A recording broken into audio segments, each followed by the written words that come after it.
So our final panel discussion of the day is going to ask, how do we pay for it all? We've had a number of visions sketched since this morning, but there is a financial implication if you want to realize some of these visions. You know, if you want to be, what did somebody say earlier? Let's be Denmark or the Netherlands instead of trying to be like the USA. Okay. So, turning political promises into a fiscal framework, how do we do it? Exploring this crucial topic will be the fine people on my right. Charlotte Aldrich, the CEO, you met her earlier, CEO of CPP. Sam Friedman, a senior fellow at the Institute for Government. Lord Jim O'Neill, former commercial secretary to the Treasury and chair of the Northern Powerhouse Partnership. And chairing this panel will be Ben Franklin, on my immediate right, Director of Research and Policy at CPP. He helped star in the last panel. Ben, over to you. Well, brilliant. Thanks so much for that great introduction, Henry. And it's wonderful to have a great panel to debate what really feels like a very big question. How on earth do we pay and afford fair growth? We're going to cover things such as tax reform, whether there is a reform fairy or not, what our options around fiscal rules might look like. And so we're going to take, in turns, 3-minute introductory remarks first of all, and then there'll be a few questions from me before we open it up to the audience for a couple of questions before the Ed Miliband event at 4 o'clock today. So, Charlotte, starting with you. I mean, you've written numerous things around Labour's fiscal straitjacket. There's obviously CPP's own body of work around fair growth and how do you afford it. Where do we start? Well, I just want to give you a bit of a background to this session, and then maybe we can get into the straitjacket in the course of the discussion. Essentially, our research and our CPP's modelling forecast that public spending will need to rise by about 1.5% per year between now and 2030. That might not sound a lot, but it adds up to about an extra 142 billion by 2030. And this is going to necessitate, if we're going to do that sustainably, probably about a 2 percentage point uptick in tax as a percentage of GDP. So we heard from Paul Johnson this morning talking about the fact that the tax take is already at a historic high. This is going to take it from approximately just under 37% to around about 39%. So the scale of the challenge in fiscal terms is huge, but the scale in political terms is probably even bigger. And we've touched on that throughout the course of the day. I'm sure we'll come back to it. But even then, those estimates are enabling public services to effectively stand still. Rosie outlined earlier the fact that these cost drivers are largely a product of our ageing population and the implications for increases in pensions and health and social care spending. But at CPP, you know by the end of today that we are interested in fair growth, and we think you need to invest in laying the foundations for an economy that works for more people and more places across the UK. And a large part, as I set out in my speech this morning about that, is investing in public services that tackle inequalities as a key driver of growth. And we identify in a report that Ben co-authored, actually, what was that one called? Funding Fair Growth. Funding Fair Growth. They're all called Funding Fair Growth. It does what it says on the tin. Yeah. An extra 19 billion would be needed of targeted investment in childcare, preventative health, and a range of other public services that could translate into 160 billions worth of economic output, around about 7% of GDP. The question, as we've been getting to throughout the course of today, is how do we do this? And the work that we did over the summer with the citizens' jury indicated that they were keen on a one-off millionaires tax, potentially. I'm sure we might get into whether or not that has legs later. Why is she looking at me? I don't know. Goldman Sachs. Equivalising capital gains tax with income tax, but definitely not inheritance tax. And that's a bit of a political potato, particularly for the right, as we know. On changing fiscal rules, our citizens' jury questioned the degree to which fiscal rules at all were useful, given that politicians manipulate or flout them quite regularly. They were keen for them to be more flexible and pragmatic, particularly if that enabled greater investment in public services and tackling inequality. And they were fairly pro-fiscal devolution. So that being the backdrop through our research, CPP set out a series of recommendations, including, but not limited to, extending the OBR forecasting time horizon from 5 to 10 years so that you don't make bad policy basically on a short-term time horizon. You can borrow to fund fair growth, and we need to reform local government finance. And there's a whole range of details in that we can get into, but that gives you a sense of the fact that citizens, when we go through a deliberative process, they recognise and are eager to engage in a constructive, relatively honest conversation about what's needed, but that doesn't take away from the political problems that are inherent in trying to actually raise taxes. Brilliant. Thanks so much, Charlotte. Jim, I'm going to come to you now. It seems like every other week in the FT there's a new op-ed from you about fiscal rules, or maybe I'm just imagining it, but great to have your take. Don't think the FT likes me, right? Great to have your take on what a new fiscal framework might look like. Is this, or could this be, Labour's new Bank of England independence moment? Ooh. So, just try and be brief so we've got plenty of time for questions. So I'm not entirely sure, unfortunately, because I didn't get here till about half an hour ago, quite what it is you guys imply you endorsed this morning. So, and I am an economist, and I'm pretty sure Paul Johnson would have had some doubts about the practicalities and ease of what I'm guessing some of what you said. So with that caveat, I'll say maybe three things now. First of all, as is well known, the country has a ginormous productivity problem, as does much of the West, but seemingly for not actually that complex reasons. The UK has deteriorated more than most in the past nearly 20 years, or 16 years. It's also, as part of that first point, reasonably obvious, although economics is a social science, so we actually don't really know anything, that if you're not very good at investing, it's quite hard to boost productivity. So that's the first thing. The second thing is, and I chatted with Sam earlier, and maybe Sam will offer his deeper insights into this, the whole Whitehall system has got into this sort of ludicrous game, which is sort of tactically clever, of playing around with whatever slight deviation to the fiscal rule that whoever's next dreams up. As an aside, because of some of the supply side measures last week, I actually think that some of those were very good things and might boost growth, including bits of Devo, more funding on for the British Business Bank with different conditions, and certainly on the investment allowances. But the whole thing is just ridiculous, because it's all dreamt up that whatever the last year is, debt to GDP has to be miraculously lower. And of course, it's completely a victim of the OBR's forecast.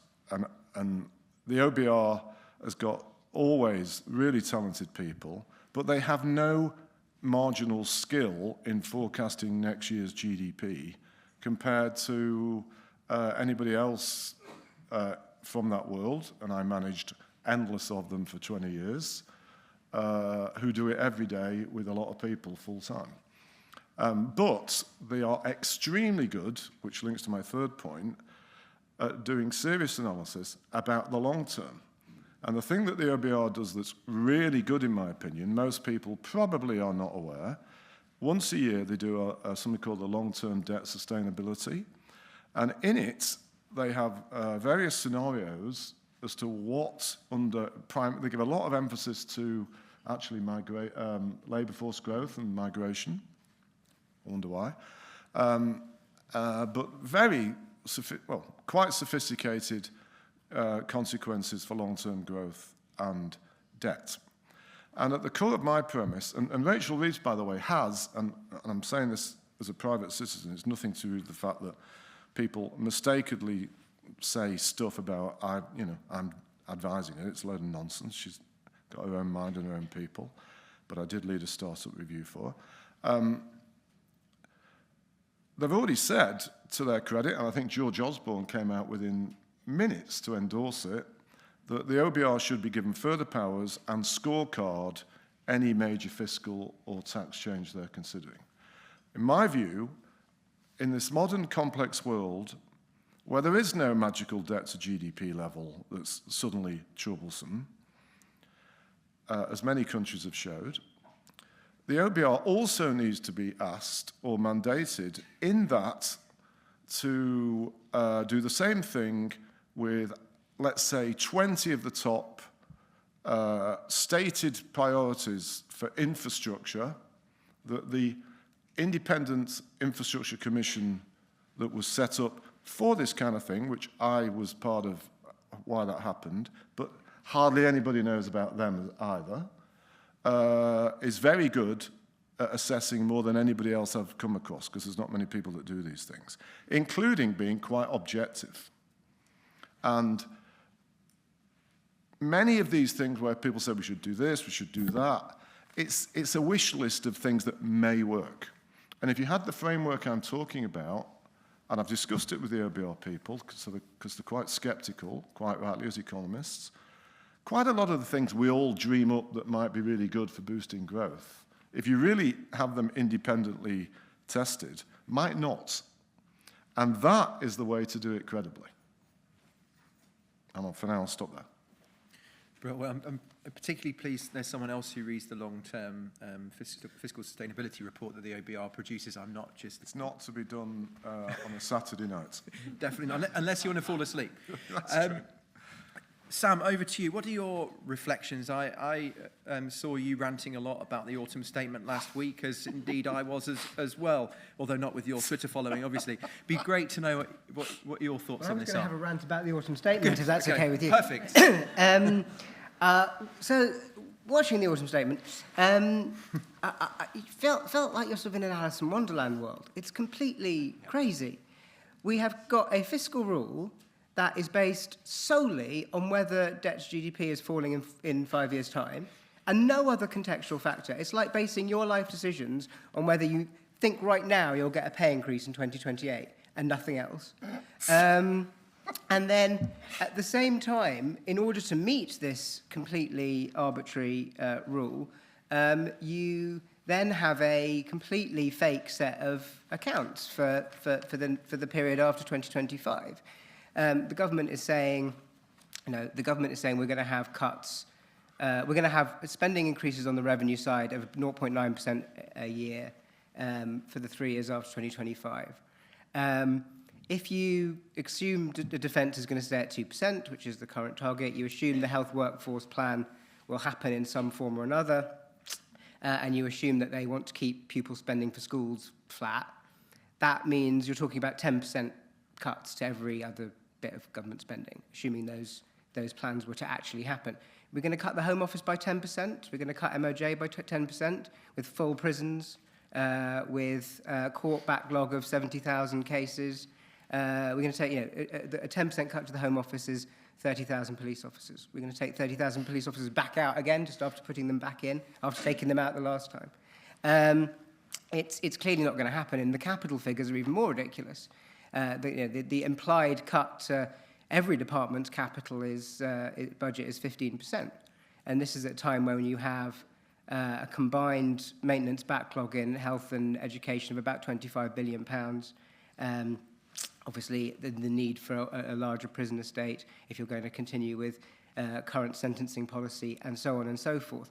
It is very obviously not remotely conceivable that any government, Tory or Labour, could actually meet these spending figures. The OBR say, in as much as they can, because they have to be formal and official about it, they say this is a massive risk to our forecast, which is their way of saying this is very obviously not going to happen.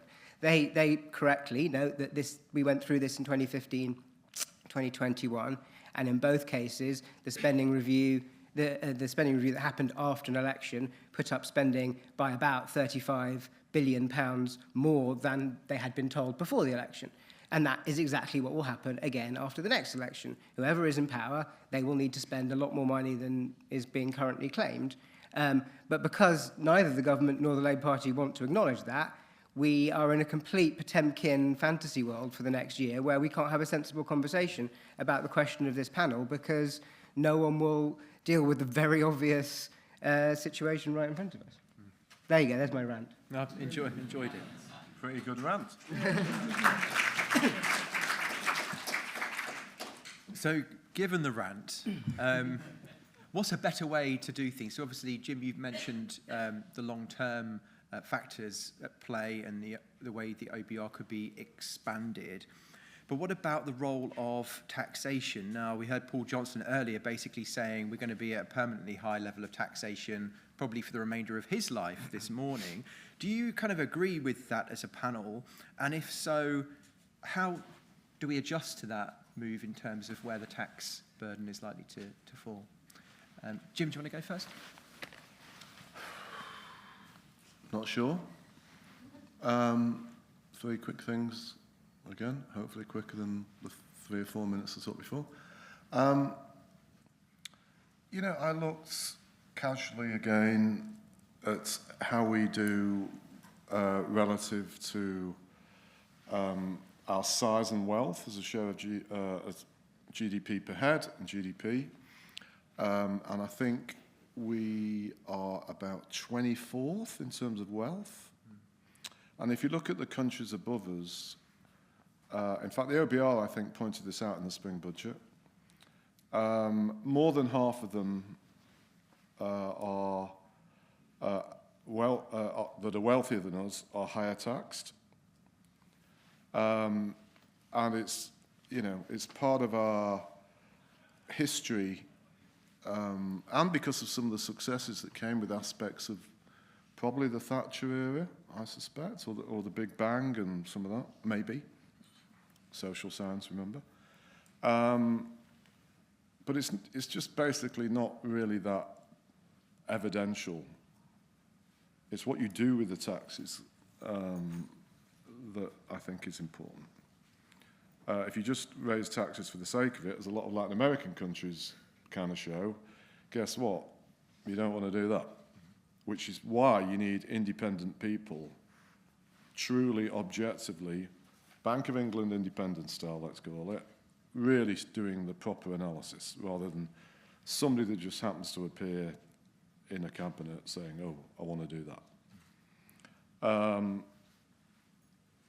Secondly, and I say this as somebody that's been on the Times Health Commission all year, for a country with dreadful productivity, it's pretty hard to think you can come across things that are even worse than the overall productivity.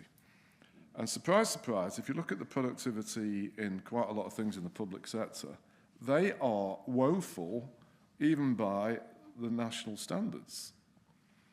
And so I'm not in favour of raising tax for just spending more, because there's a good chance it would be wasted. Again, Sam and I were chatting before. I only went on it because I said, if you're going to, you know, I'll only come out with sort of maybe crazy, daft ideas. And they asked, like what? I said, well, why do we spend more on health, maintenance, than we do on education? And the answer was sort of, well, that's what we've always done. And guess what? In the late 1970s, we didn't. We spent as much on education as a share of GDP as we did on health. So one of the things I think I heard you say about early years, my subjective guess is a properly funded early years system might have a good chance of boosting our long-term productivity performance. But what do I know? It needs to be objectively done. And then thirdly, just, you know, it is true that we've had an enormous number of shocks that have affected us as well as everywhere else the past 20 years. And so it's in the context of something a bit broader, but both politically and economically, with the rise of very unexpected political movements.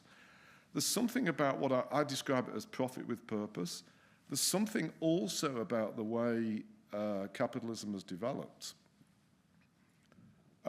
where it's all in the context of a broader issue, where you need to change the risk-reward incentives to make sure that the private sector really wants to invest and not play clever games at financial management.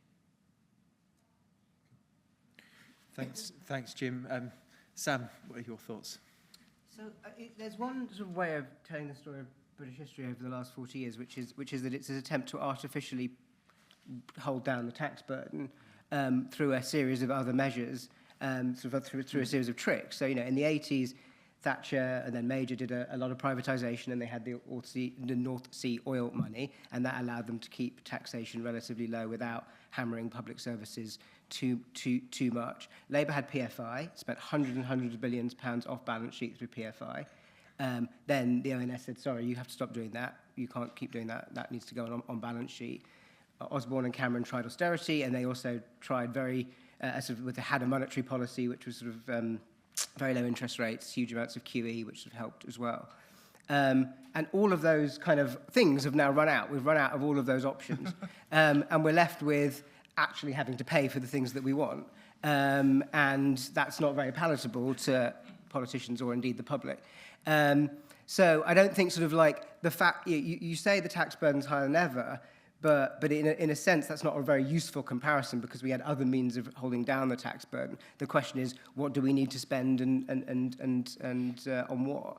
And it's likely that that is going to be higher than the current level for the foreseeable future, partly because our actual burdens as a country are going up in terms of healthcare and pensions. I think we need to start by figuring out the right amount rather than saying it just can't go up and that's a political failure if it goes up, and work back from there rather than sort of worry too much about where we're coming from. Then you have the political question of how exactly do you, what mix of taxes do you use to achieve? And obviously this is another answer, so I won't start going on to the next question, but our tax system makes no sense whatsoever. So you could do a lot through tax reform, but again, all of those things come with political costs. Thank you. Charlotte. Yeah, so the numbers I set out at the beginning, I think basically they're there to counter that kind of bleak scenario where we're taking 30,000 police officers off the street that Sam talked about. So just to put those numbers in context and investing above and beyond that kind of running to stand still, I think is going to be necessary to fix our crumbling public services that have been hollowed out after an extended period of austerity. The other thing I would say is that, Sam, unfortunately, your scenario is even worse because we've also relied historically, all over the last 50 years or so, on reducing defence spending, and now pressures are increasing for defence and security spend. So that's another pressure adding to the public purse. I'm not saying, and CPP wouldn't say, that we can just meet any pressure there is on public spending just by whacking up taxes. Definitely not. And actually next year we're kicking off a big programme of work on smarter spending, because this gets to the point that I think you're making here, which is that it's not necessarily the size of the state per se. Loads of kind of particularly progressive think tanks, I think, like to talk about, what role of the state, what size of should the state be.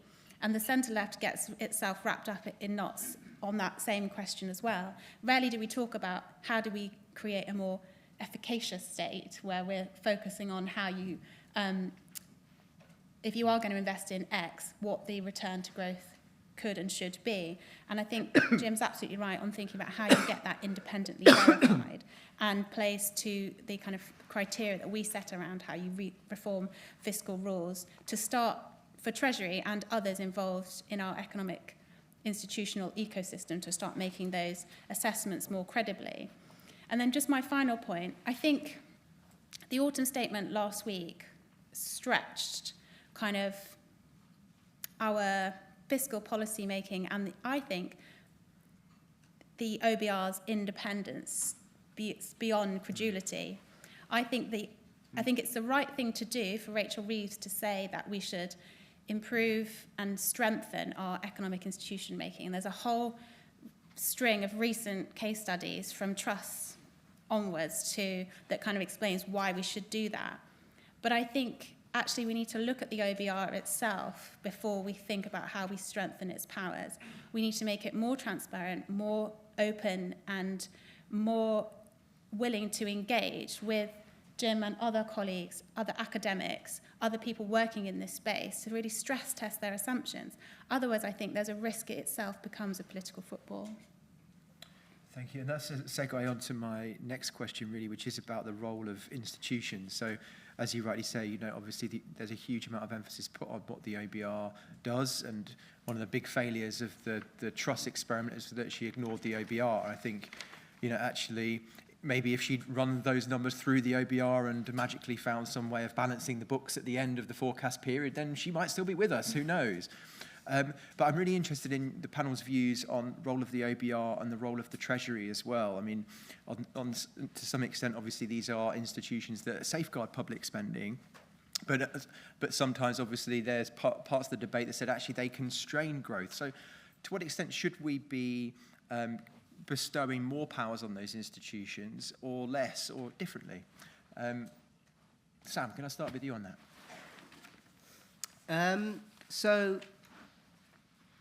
The Treasury is the only unaccountable part of government, really. I mean, no one can hold the Treasury account. They hold everybody else to account. I think particularly over the last 20 years since Gordon Brown became Chancellor, but it was happening before then as well, the Treasury has taken on far more power than it's ever had before within Whitehall, partly through use of mechanisms like the fiscal rules, which were introduced by Brown, partly because he took on responsibility for a lot of social policy, and in doing so created quite large policy teams for each area within the Treasury that then started to investigate every aspect of every other department's spending. And so the policy development has become very centralised into the Treasury. And their priority is primarily, it's not the only thing they think about, but their priority is primarily to control public spending.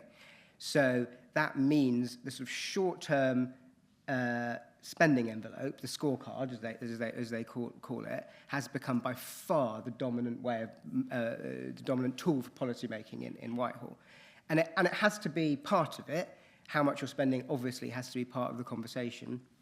But if it's as dominant as it is, it means it completely skews the balance of government and prioritisation, and it means that in any conversation, the priority will always be the scorecard rather than whatever it is else you're trying to achieve across government. So I think there has to be a way found to make the process of spending allocation far more strategic about what the whole of government wants to do. And I think probably that comes down, if we're thinking practically about the next Labour government, to thinking about how they do the spending review. If the Treasury completely controls the spending review, they will dominate, as they always do, every other department, and you will end up with a couple of big departments having rows and bringing in number 10. But on the whole, the Treasury will get their way, and as a result, you'll get this skewed policy making. So there needs to be a mechanism where number 10, the Prime Minister, other senior leaders within the government are part of that process of building out the spending review, so it meets cross-government priorities rather than just the Treasury's priorities. And that is just one example of how you need to go about rethinking how the structure of government works. At the moment, it's far too dominated by one part of it. Thanks. Jim, would you agree with that?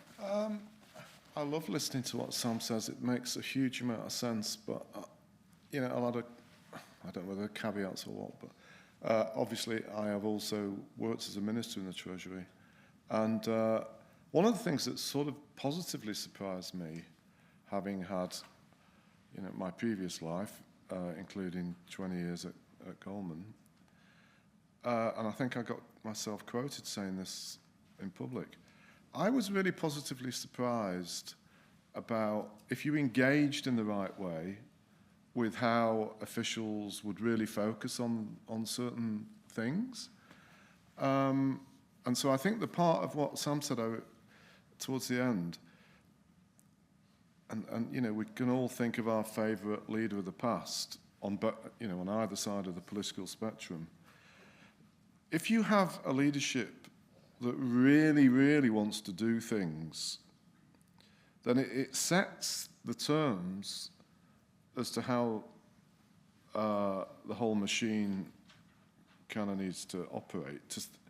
With always the biggest resistance from the Treasury that's not accountable. However, if the leadership is really focused on it, I think there's a reasonable chance you can get away with it. But maybe I'm far too naive. On the OBR, the second thing to say is I go back to what I said about before, but I'll add one other thing. For its weaknesses, first of all, it's a relatively new institution. I think it was 2010 it was created. And I don't think there are many examples of something like that elsewhere in the world as a fiscal authority. And I think it's pretty important because there is a huge amount of evidence, and I made reference to it, sadly, often in the emerging world, that governments find it very easy to wreck a nation through irresponsible fiscal policy. So, in my opinion, the concept of having an OBR that's got importance, especially given the reality of the challenges that Sam and Charlotte and Ben so clearly make the reality of the next few years, I think is something that could be more useful, including having a look at, at the end of the day, the forecast is basically 3 people. And, they're all pretty capable people, but as I said before, I had more people working on that every day of their life just in one bit of our economics. And they've got to be doing an important thing. So I think not only is the scope, but I think, no time to discuss this, but it's against the background of one of the weaknesses of reality of life, of orthodoxy. I don't think the whole framework the IMF has for fiscal policy for the modern complex world. India would always be my best example. There's a country that still has, 300 million people, if not more, that can't really read or write. And yet, the government there daren't devote much to either public education or public spending, partly because they might know it's wasted, but partly because they've got the IMF constantly looking over their shoulders. And how can India ever reach its amazing potential unless they deal with things like that more ambitiously? Thanks, Jim. I was actually in the Treasury when Alan Budd first created the OBR, and it was himself and about 3 or 4 other people. It's now expanded to about 10 to 15, I think, but it's not large, I think is the point. Is that given about the 10 to 15 full-time people? I think it's around Okay. that. It's not a huge number, that's for sure. And given the responsibility that is bestowed on them, I think they do a great job from my own personal perspective. But obviously, transparency and challenge is what should be part of the process, as we put in our recent report. Charlotte, what are your thoughts? Yeah, just 2 quick things. I think in my career, including in Whitehall, I think I've seen the best and worst of Treasury. So I think the worst is, we talked a bit this morning around failure to think long term. And even when the civil service, which is an institution that is working for all of us in theory to safeguard and provide consistency and manage risk and think long term, very often falls into those short-termist traps, not just about the fiscal rules, but in large part around the fiscal rules. Because, again, our fiscal events, one every 6 months, kind of dominate just time and resourcing and political focus and energy as well. But the problem with that, and I was in government when it was sort of just after the post-financial crash recession, and every aspect of public spending you had to look through the lens of, is this going to contribute to economic growth? Because at that point it was, we'll just take growth, any growth. And it meant that we cut things like flood defences. And I'd have meetings around energy security and looking at energy production capacity. And loads of things that we knew, like coal coming offline and other gas storage facilities coming offline. And you'd be asking Treasury, well, this is a thing we need to deal with. And it's just like, when actually getting into some of these things were coming beyond that particular time horizon and have come back to bite us. But on the flip side, I've also seen the best of Treasury and the best of Treasury leadership. And actually, you know, we've been the beneficiaries of that with George Osborne carrying the devolution agenda after City Growth Commission. I didn't want to say that myself. So I'll allow it. And, you know, that's where you've got a chancellor with a huge amount of free rein across government that's able to really instill an agenda that is very much part of the economic and productivity agenda, but if it wasn't for his leadership, if it was in a BASE or another department at the time, I think would have got buried and wouldn't have had the leverage. Ben, can I just jump in and say something, given that Charlotte's raised that? Because I'm sure many of you know, I am deeply involved in northern stuff, both Northern Gritstone and Northern Powerhouse. And very importantly in this regard, and it doesn't get anything like the attention it should, there is some modest evidence that well, it's in the public data, for what it's worth, that productivity in Greater Manchester, not just Central Manchester, has actually risen more than it has in London over the past 15 years. Not dramatically, and some people quite rightly say it's because London's fallen significantly, but Manchester's improved a bit, including some of the most disadvantaged boroughs. The level of productivity is obviously way below. In fact, 5 of the worst 25 boroughs in the country on the index of multiple deprivation are in Greater Manchester.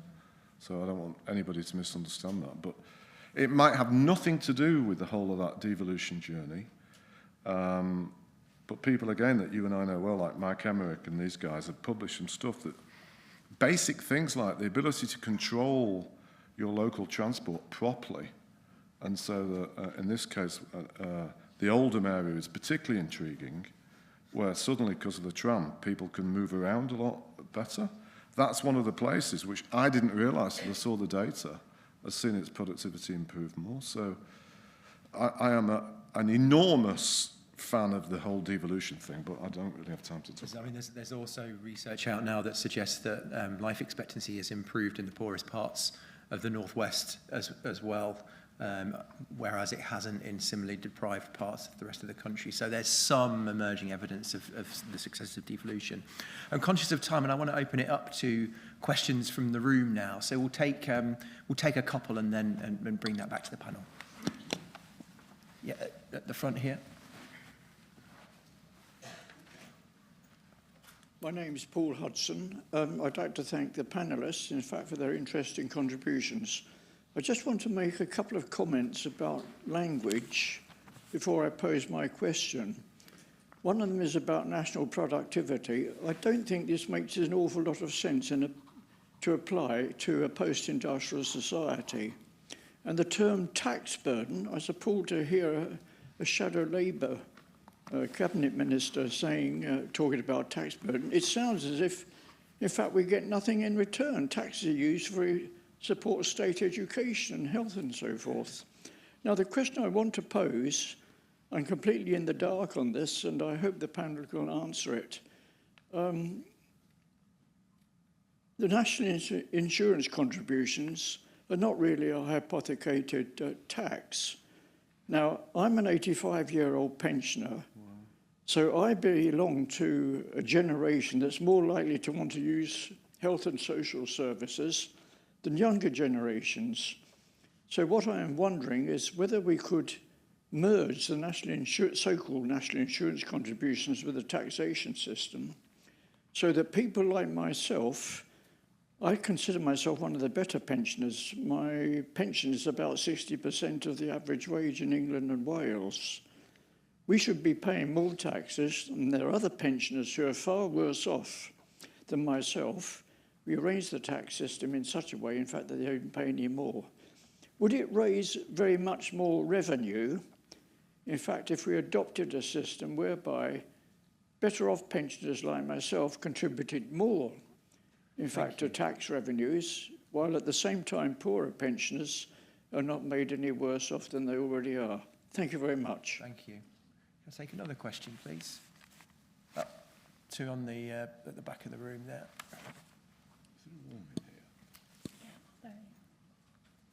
Thank you. Hugh Lloyd. If we reframe a spending review as a missions review, might that open up a way of looking at what we're spending against our outcomes and the things that we want? And if we did that, what else might we reframe? Thank you. Okay, so it's two questions. One is on tax reform and national insurance contributions, and the other is on reframing this spending review process. Who wants to take either or both of those? Jim. On the second question, we're on the record here, aren't we? So I was about to cite some of my inside anecdotes of Treasury again, but I won't. We're broadcast live to the nation, Jim. Oh, goodness. You know, one of the things that I inherited when I went into Treasury to try and implement Northern Powerhouse. But I also inherited the remit about infrastructure.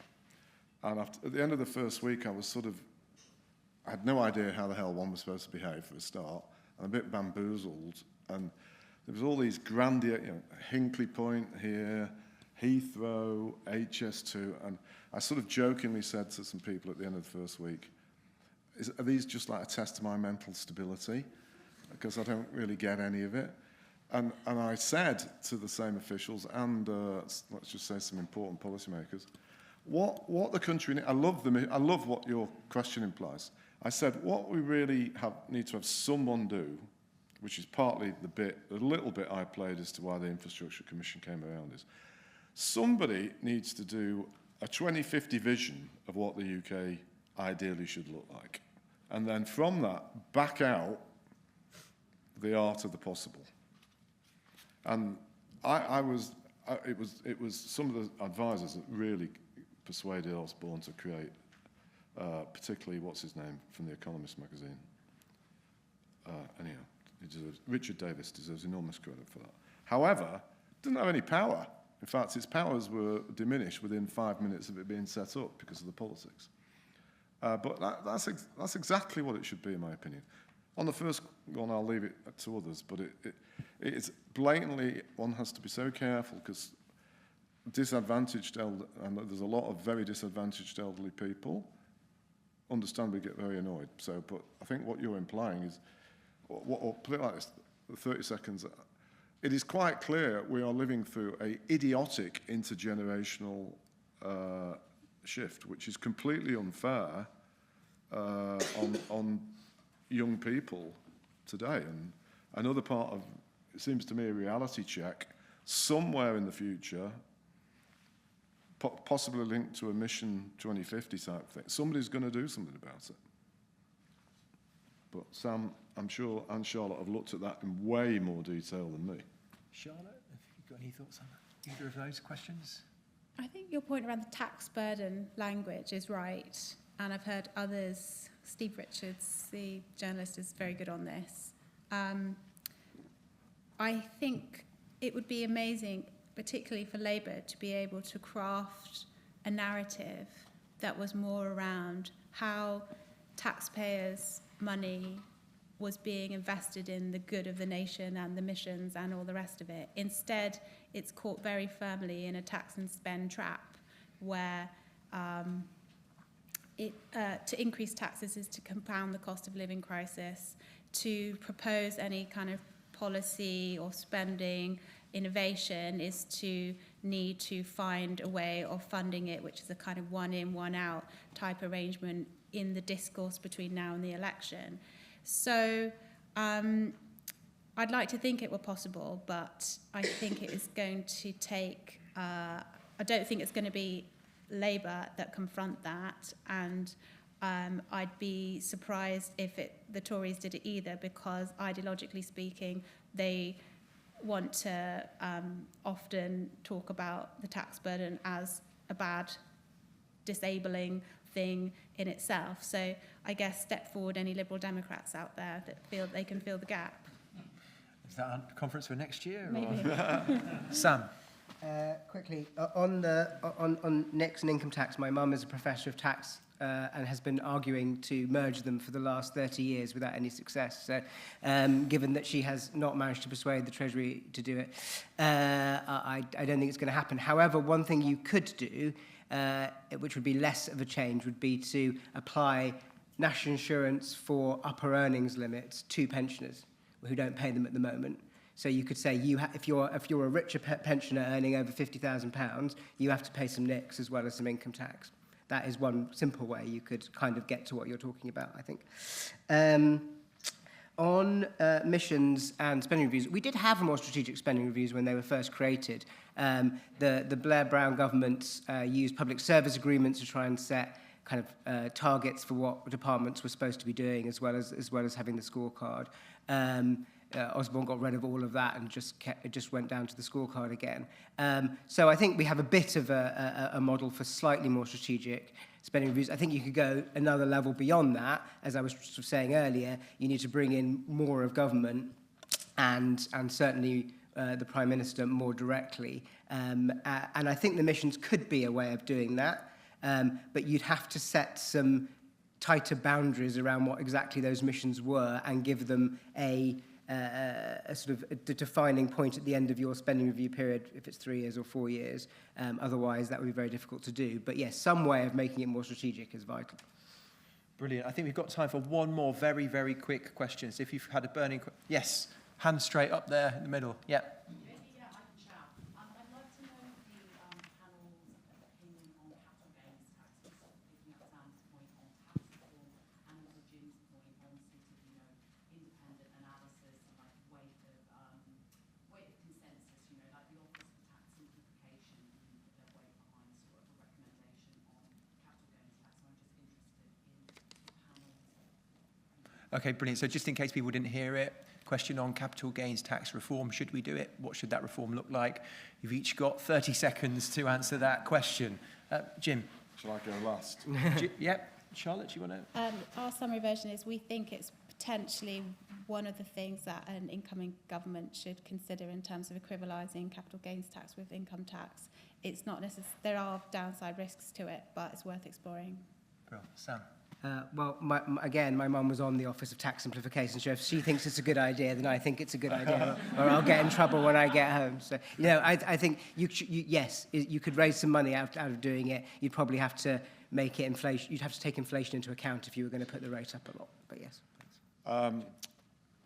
Here I'm going to now contradict myself about the flavour of much of what I've said, partly because of my own long experience and somebody that is currently deeply immersed in extreme risk-taking, which is what venture capital is. And one thing for sure, you should not treat that as though it's like easy money. I'm sure there were some of you here that back early stage companies. They are the lifeblood of what happens in the future, and they are enormously risky. And if you try to tax those kind of things at the same level as income tax, you will further damage it. And I'm talking out of as deep a sincerity about a belief of exploring, for the game playing that is done with balance sheet management, including by other forms of investing management, I think that makes sense. But you've got to be really careful, because look, this is the better part of the States. Look at the things that have been created in the United States the past 30 years. And if you start treating those, you are not going to get people who know that there's a very good chance they're going to lose all the money, then actually on top of it thinking, well, and the rare occasion I might make quite a lot, I'm going to get taxed the same as I am on income. It does not make any sense, especially because I suspect the amount of money you'd raise would be tiny. We think about between 10 and 20 billion. A year? Across the board? That's right, isn't it? Yeah, based on different assessments. I'd like to see those numbers, but you've got... Because a lot of it's also all the crazy exemptions and all the rest of it. Right, there's all sorts of crazy exemptions, which I wouldn't regard as they should just be tightened up. Yeah. But you, in my opinion, you cannot go attacking such real, serious risk-taking because it won't attract the money. Okay, so we have 1 minute, 30 seconds before Ed Miliband arrives, so we've got to wrap this up. But thank you so much to an amazing panel. Charlotte Aldrit, Sam Friedman, Jim O'Neill. I think that was a brilliant, brilliant discussion. Thank you. Thank you very much.